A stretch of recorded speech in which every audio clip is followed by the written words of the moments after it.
Our opening words this morning by Palula Kos, Chumash Bear Clan elder. She says, "My dad introduced me to the ocean. When I was too young to swim, he had me hold on to his back, and we would swim way out past the breakers so that I would be able to experience the ocean. He was a very strong swimmer, and he would swim with me way out in the ocean beyond where the waves come up and where it would be smooth. He would take me out there so that I could experience the ocean, so that I knew what it meant to be with the ocean because we are ocean people."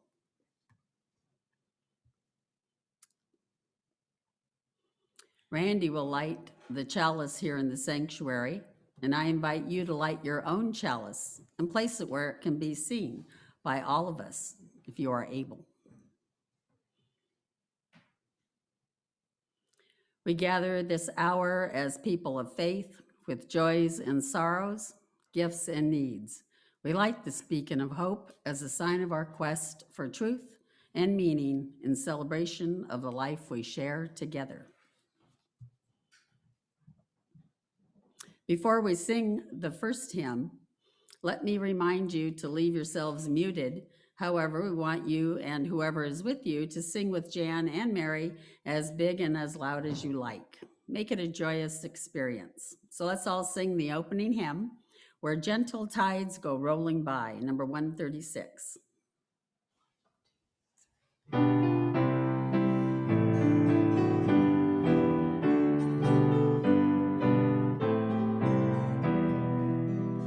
Where gentle tides go rolling by along the salt sea strand, the colors blend and roll as one together in the sand. And often do the winds entwine to send their distant call. The quiet joys of humankind where love embraces all, where road and wheat together rise among the common ground. The mare and stallion, light and dark, have thunder in their sound. The rainbow sign, the blended flood, still have my heart enthralled. The quiet joys of what we share, where love embraces all. But we have come to plow the tides, the old lies on the ground. I hear their fires in the field, they drive the stallion down. The roses bloom both light and dark, the winds do seldom call. The running sands recall the time when love embraces all.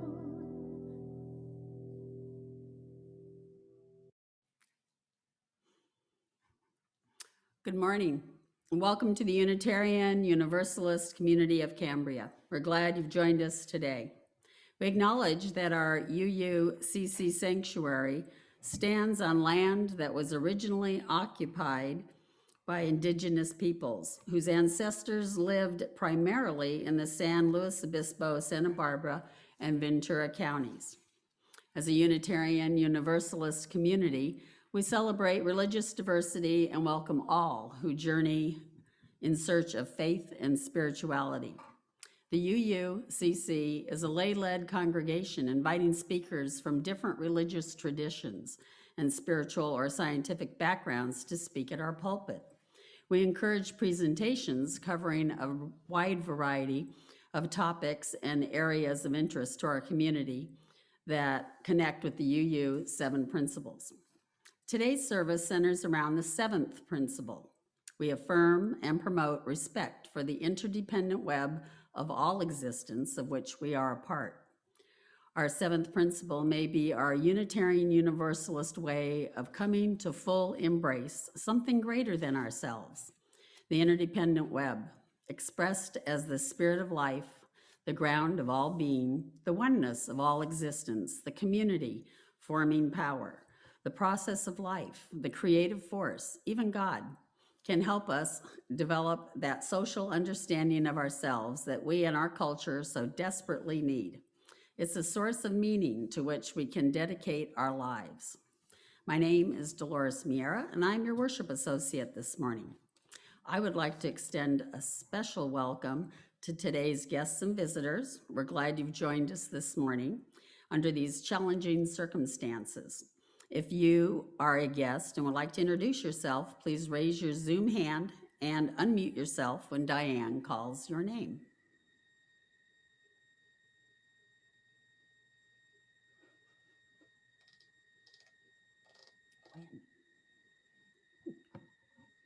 All right, there are no new guests today or visitors, so back to you, Dolores. Okay, if you're not on our mailing list, please visit our website at uuccambria.org so that we can keep you informed about all of our activities. And please check out What's Happening, a weekly e-blast letter, a weekly e-blast sent to all of our members and friends. This is a great way to keep up with the latest news in our community. And remember, if you wish to see this or any past Zoom services again, recordings of these services can be found on the UUCC website and Facebook as well. The membership committee invites non-members to consider joining our community. Please contact Janet Cooper or a person on the board if you are interested. Thank you. So again, good morning and welcome to everyone. The affirmation is both a recognition of the nature of our community as well as a promise we make and aspire to. Let us now recite our affirmation. Love is the spirit of this church, and service is its prayer. This is our great covenant, to dwell together in peace, to seek the truth and freedom, and to help one another. We set aside this time for any short announcements that would be of interest to our UU community members and friends. Please keep your items short and to the point. For any items that need more explanation, please call or email the person after the service to be respectful of everyone's time. If you have an announcement, please raise your Zoom hand by clicking on the raise hand button in the reactions icon. When Diane calls your name, please unmute yourself, then speak. Do we have any announcements from the sanctuary? Yes, Jan. Jan. Yes. This is another plea for your 4th of July memories or thoughts or ideas or contributions. I really think we should make this an important service for an important holiday in an important year. So please get hold of me with some, or I'm going to start calling you. Thank you, Jan. Randy.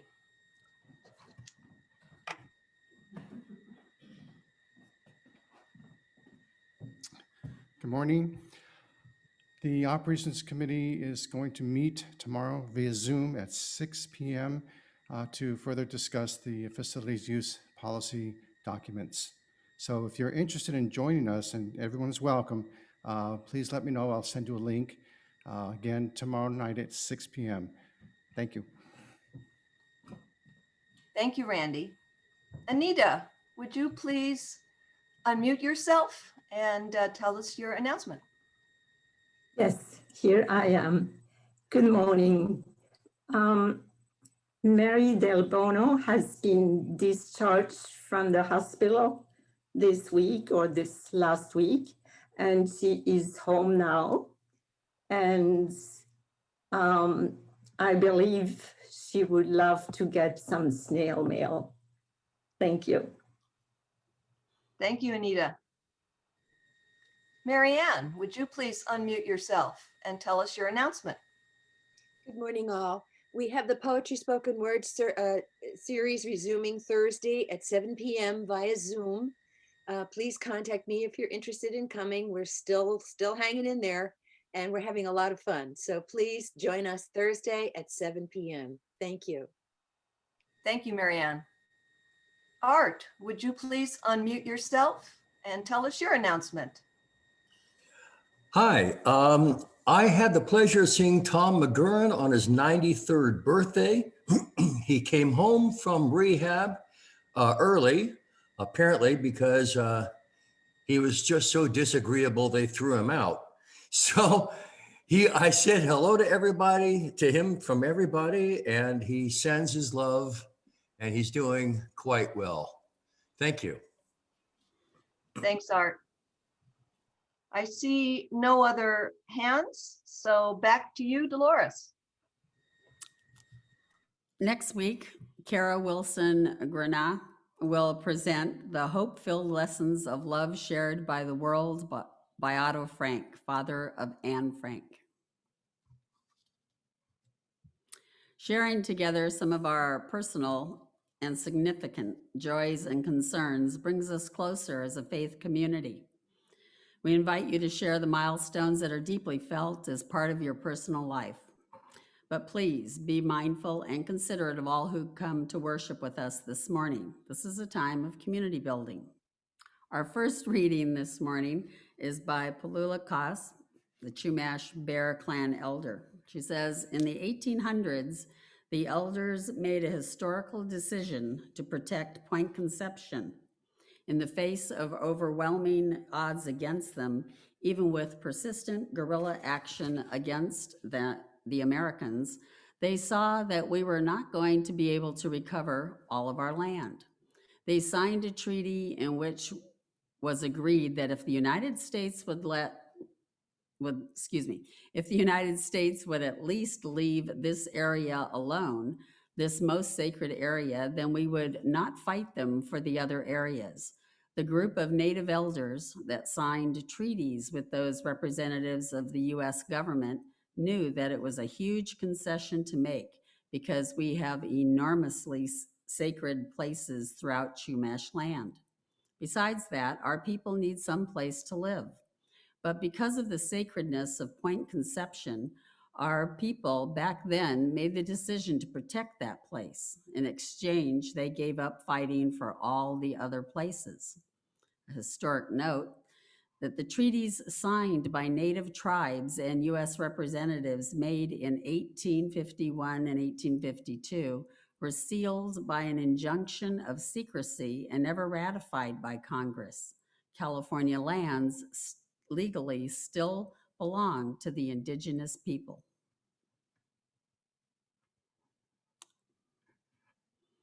Let us enter a place of peace and serenity where you are one with your spiritual being. Be at peace within your space where the absence of all that is temporal is its most cherished gift. Let us enter the stillness.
Please come back now.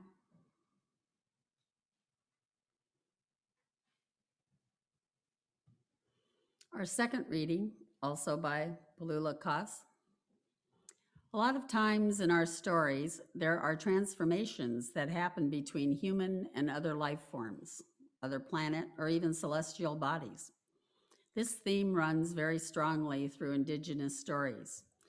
This transformation that can happen between human and other life forms is a recognition of our merging with Earth and with everything that comes from Earth. That recognition is present in these very, very old stories. That merging cannot happen if you are buried in a cement liner. The truth is that when I go into that next stage of my life, I will not be there in this physical form, but I will be here when the breezes blow, when the ocean birds and the songbirds fly and hunt, when the mammals run, when the plants grow, when the sea mammals swim. I will be here. I will always be here. I have always been. Hopefully, I will continue to live within your heart and your memories.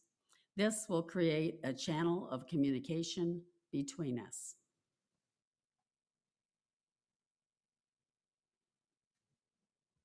Please join in singing the chorus of Calypso by John Denver. John Denver wrote the chorus of this song while he was on board the Calypso, a former British minesweeper, which had been converted into an oceanographic research vessel by Jacques Cousteau and launched its first mission in 1942. Many of us were first introduced to the mystery and wonder of the ocean by Jacques Cousteau, who said, for most of history, man has had to fight nature to survive. In this century, he is beginning to realize that in order to survive, he must protect it. The Calypso is currently in the process of being restored by the Jacques Cousteau Society so that it may serve as an ambassador for the oceans.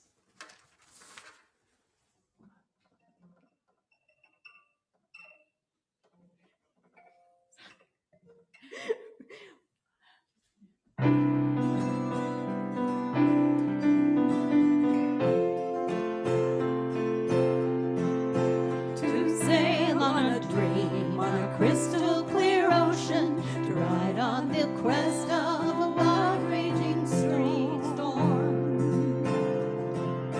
to work in the service of life and the living, in search of the answers to questions unknown, to be part of the movement and part of the growing, part of beginning to understand. I, Calypso, the places you've been to, the things that you show us, the stories you tell. I, Calypso, I sing to your spirit, to all who have served you so long and so well.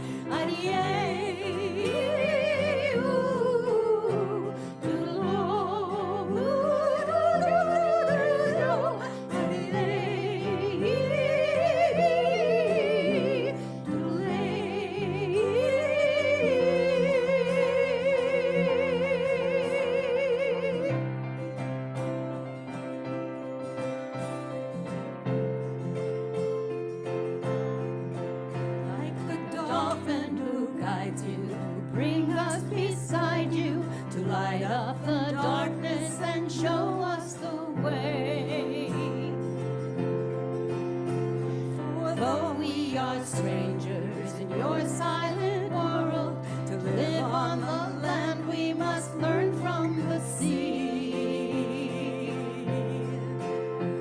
To be true as the tide and free as the wind swell, joyful and loving in letting it be. I, Calypso, the places you've been to, the things that you show us, the stories you tell. I, Calypso, I sing to your spirit, to all who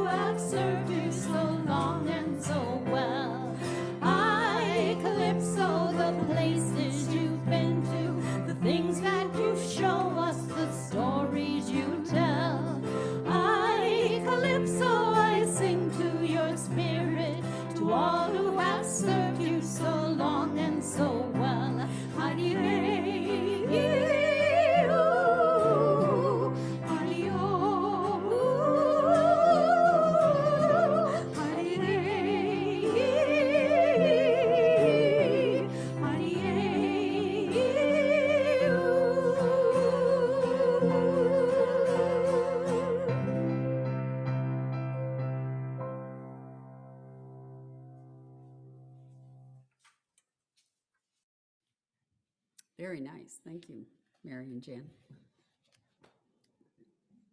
Actually, that was me singing.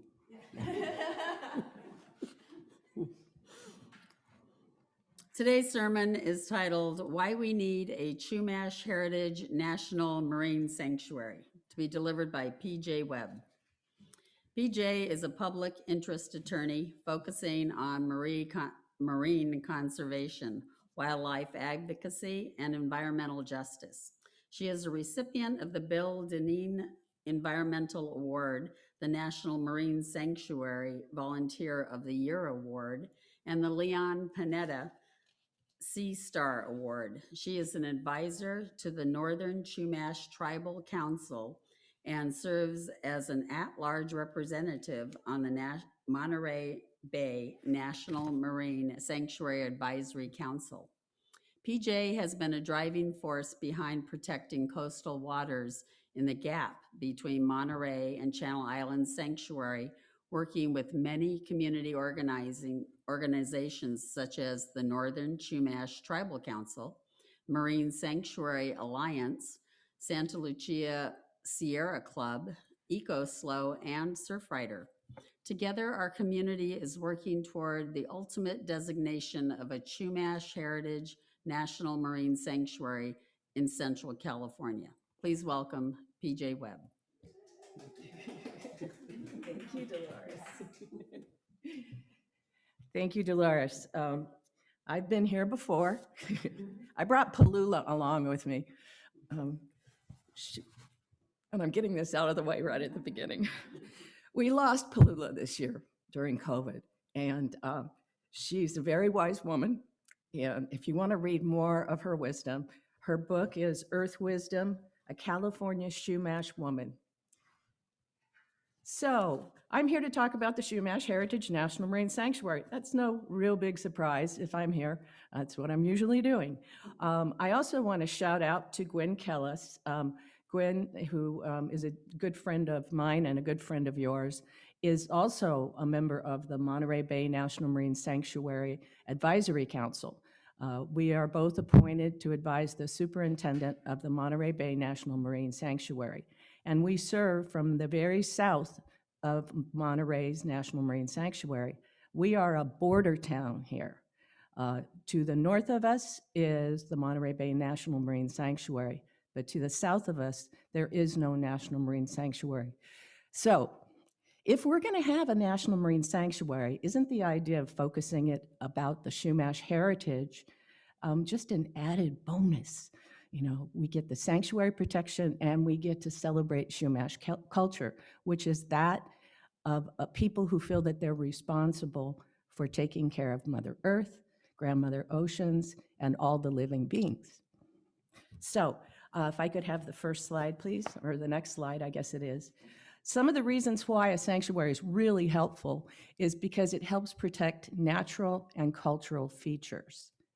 And could I have the next slide? Thank you. You might recognize this. This is Lisa Moo, which is Morro Rock, along with those lovely stacks, and a humpback whale breaching. One of the goals for a National Marine Sanctuary is to secure the habitat for species close to extinction. The National Marine Sanctuaries Act makes the goal of having a National Marine Sanctuary to use ecosystem-based management to make the whole of the ecosystem safe and thriving and non-toxic so that all species can thrive. There's not many mechanisms of our federal government, and I'm an attorney who deals with federal legislation a lot. The National Marine Sanctuaries are the only legislative tool that uses ecosystem-based management. What that means, that big word, is they have to take into account in all their decisions, is this good for the entire ecosystem? And when it's good for the ecosystem, and that's your guiding goal, the decisions that are made protect all the living things there to the best of their ability. If I could have the next slide. Also, to promote understanding and tending care of our oceans.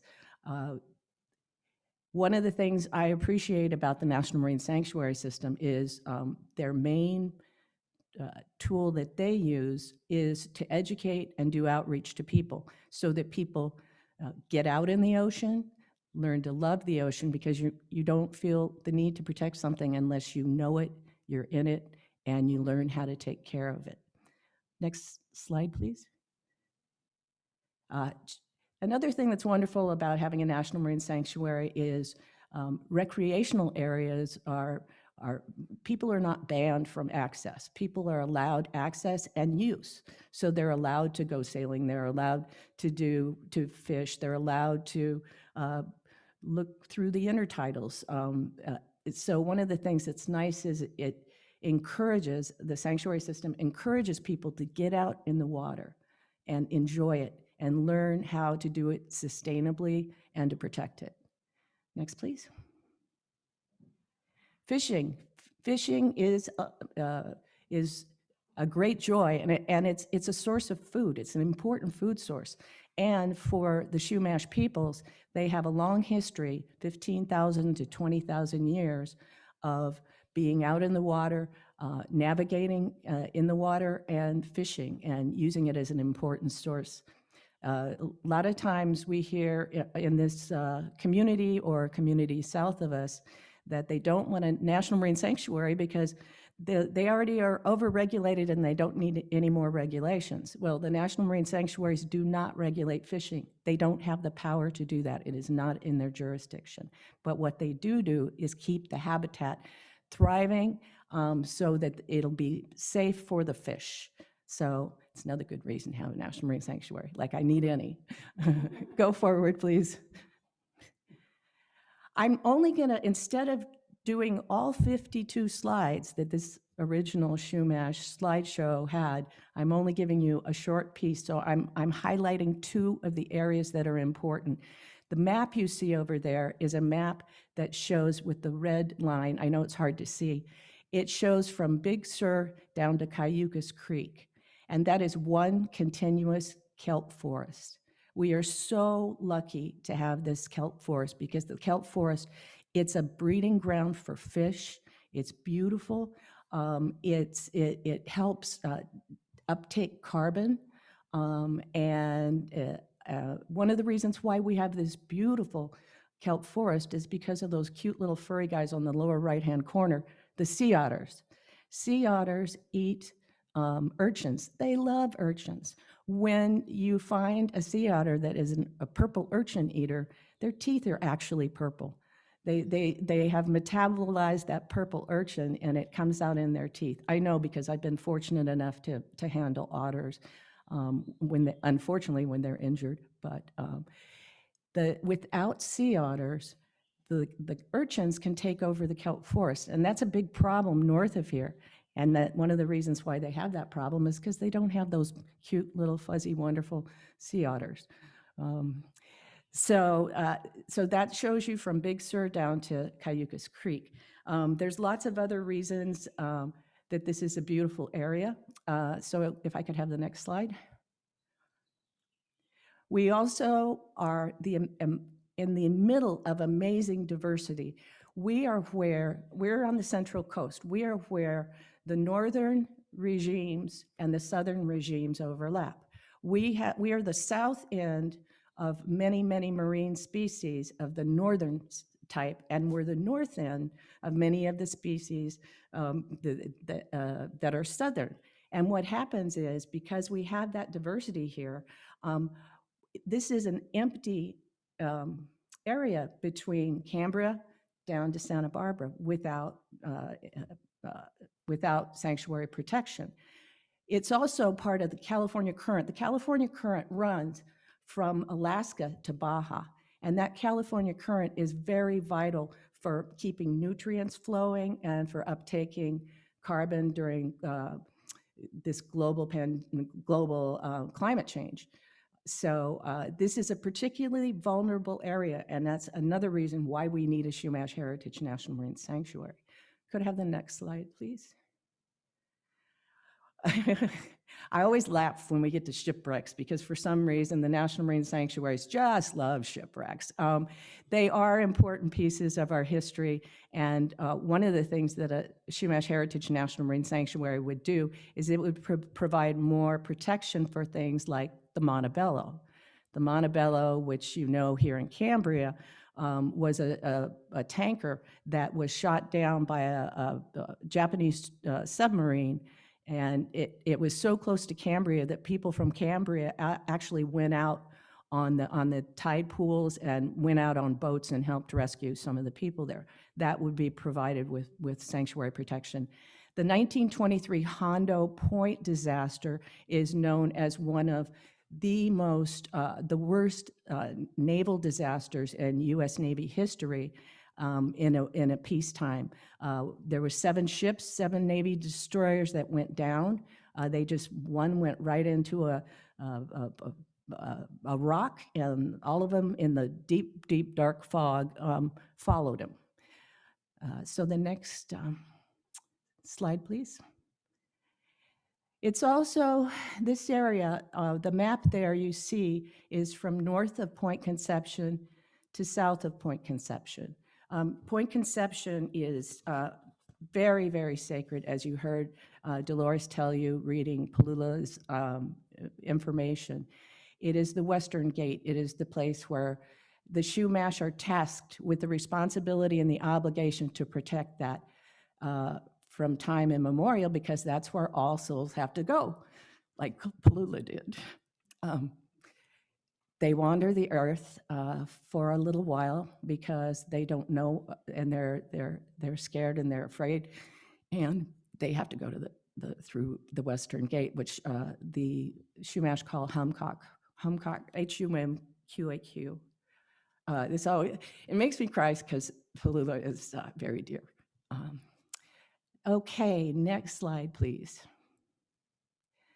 Chumash coastlines are inseparable from our identity and our sovereignty. This is a Chumash canoe that is used for cultural and historical and educational outreach. When they take the Tamal and do the Tamal crossing from Santa Barbara to the Channel Islands, they also take the canoe and go up and go to coastal villages and teach the kids about Chumash history and Chumash culture. Next slide, please. This is tribal members getting ready to cross the Tamal crossing. It happens as often as possible that the weather permits, and the Coast Guard and the National Marine Sanctuaries help escort the tribal Tamals across the channel. The channel between Santa Barbara and Channel Islands is one of the busiest shipping lanes there is in the world. And their spirit animals, the dolphins and the whales, are important to them. Next, please.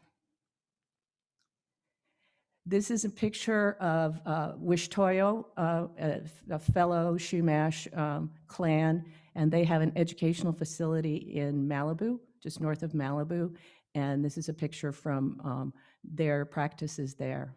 As long as we have beautiful, intact Chumash culture still thriving, we have a reason to continue. Okay, here I go again. I'm passionate to fight for the protection of our lands, our peoples, and our ancestors. Next slide, please. So that's the Chumash Heritage Marine Sanctuary. And now I want to tell you why it's really important that we have it, and why it's actually, I think, going to happen. As you may have noticed, we have a new administration. And they put out, just within the last couple of weeks, the America the Beautiful report.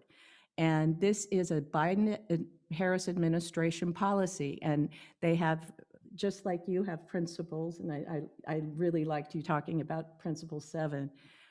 They put out principles that are supposed to guide the new lawmaking. Principle number 1, pursue a collaborative and inclusive approach to conservation. Kind of sounds like a Unitarian Universalist put this together. The Northern Chumash Tribal Council has led a diverse grassroots campaign.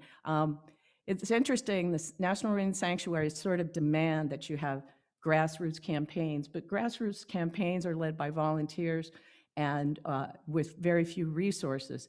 But then as we go along in the system to get a new sanctuary, they want us to have the heart of David and the size of Goliath.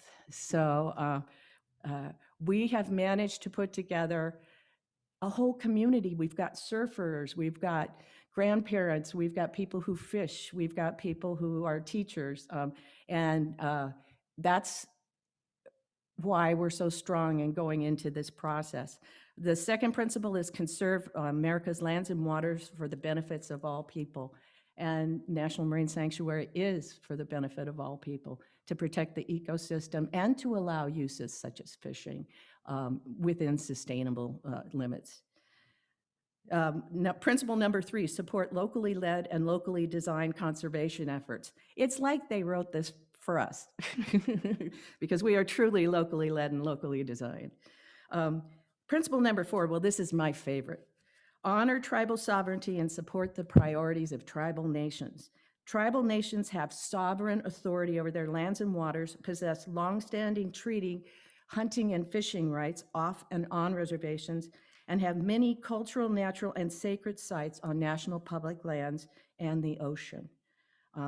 Just to give you an example, on Vandenberg Air Force Base, there are over 800 known archaeological sites of Chumash villages.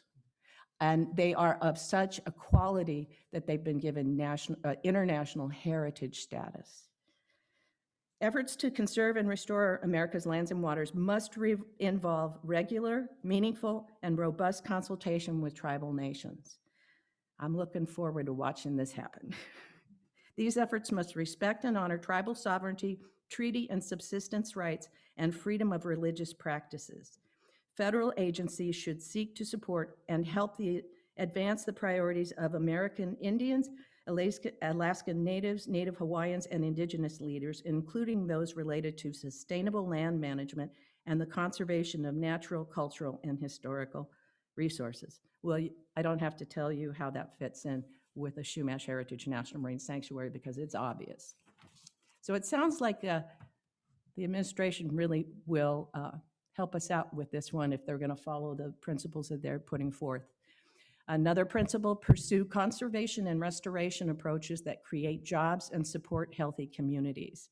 Conserving and restoring the nation's lands and waters can yield immense economic benefits. A healthy ocean, for example, supports productive fisheries and vibrant working waterfronts. And we know with the changes that have happened to our communities around here, we really do need that extra economic push because we're changing over to address global climate change into sustainable renewable energy, and we're powering down and decommissioning a nuclear power plant and the power plant in Morro Bay. Principle 7, use science as a guide. Finally, science. NOAA, National Oceanographic and Atmospheric Administration, is all about science. And now we can get science back into the room instead of pressuring scientists and researchers to falsify their conclusions from their studies because global climate change doesn't exist. Principle 8, build on existing tools and strategies with an emphasis on flexibility and adaptive approaches. This is exactly what we need to address climate change and climate resiliency. So if I could have the last slide up, please. She has the best smile. This is the future Palula. This is a Chumash girl who put her regalia together. She's required to do this herself and make it out of all natural materials. And she's learning Chumash heritage from her elders, and she's learning the Chumash language. And she's learning that she's responsible for the Western Gate. So I want to thank you very much. I have written the final sort of goodbye. I want to thank you for your time. When the Chumash Sanctuary begins the designation process, there will be an announcement, and you'll hear me yelping and yodeling from Cambria. Now, when that happens, I will come back here and I will ask you to personally, publicly support the Chumash Heritage National Marine Sanctuary. I bring thanks from Northern Chumash and many blessings. Thank you.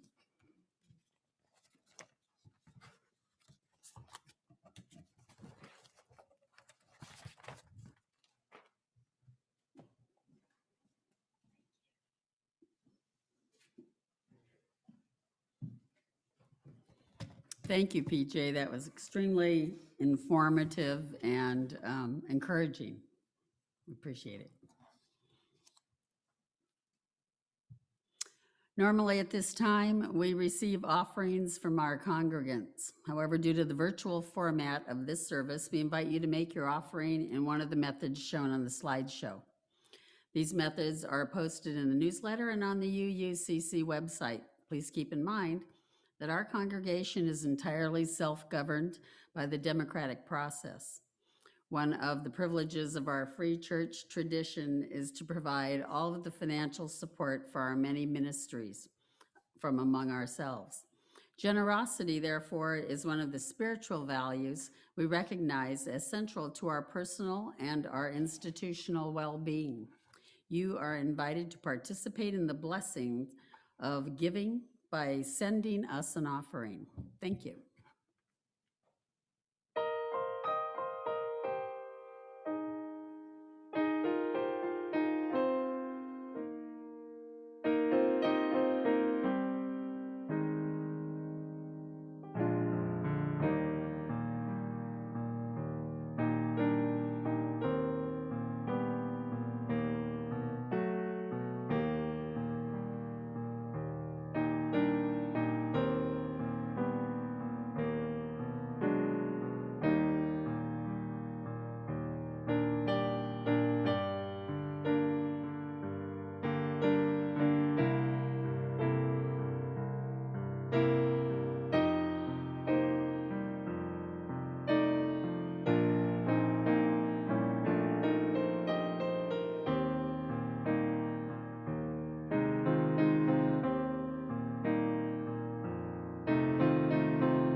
Our thanks for all gifts given and received for the work of this community.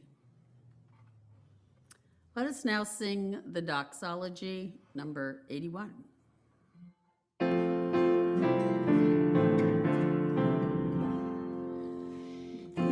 earth and water, fire and air, the elements of wondrous grace, the glory of creation rare, encircles us in its embrace.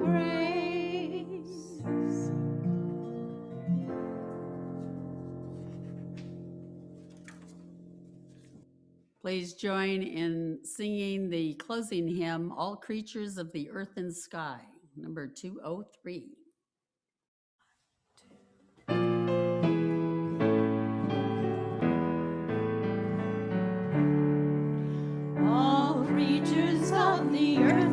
sky.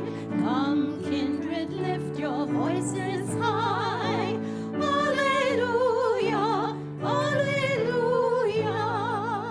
Bright burning sun with golden beam, soft shining moon with silver gleam. Alleluia, alleluia, alleluia, alleluia, alleluia. Soft rushing wind so wild and strong, white clouds that sail in heaven so long. Alleluia, alleluia. Fair rising morn in praise rejoice. High stars of evening find a voice. Alleluia, alleluia, alleluia, alleluia, alleluia. Cool flowing water, pure and clear, make music for all life to hear. Alleluia, alleluia. Dance, flame of fire so strong and bright, and bless us with your warmth and light.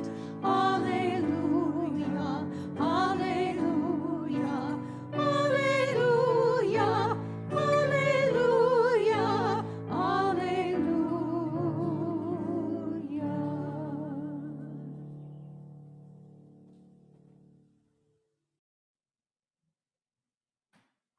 Let us now recite the valediction.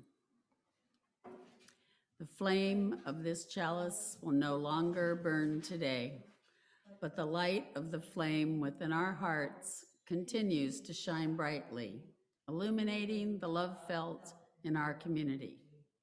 Please extinguish your chalice at home now.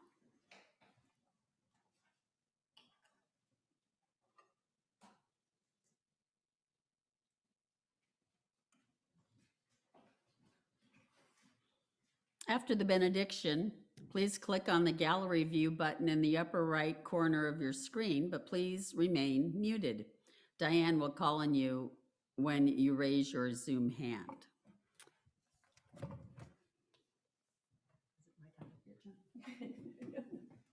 I'm in the hot seat.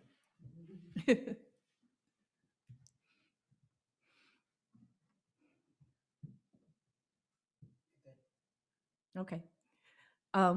Does anyone have any questions or comments? Oh, I'm sorry. Oh, thank you so much. I forgot about that. I slept through that part of the rehearsal. For many years, Indigenous people and community members have been working towards achieving national marine sanctuary protection for our coastline. Oh gosh, now you're gonna make me cry again. For our coastline and our waters. right this moment, it looks like we're closer than ever to achieving that goal. Now, more than ever, it's time to complete the task at hand. Thank you.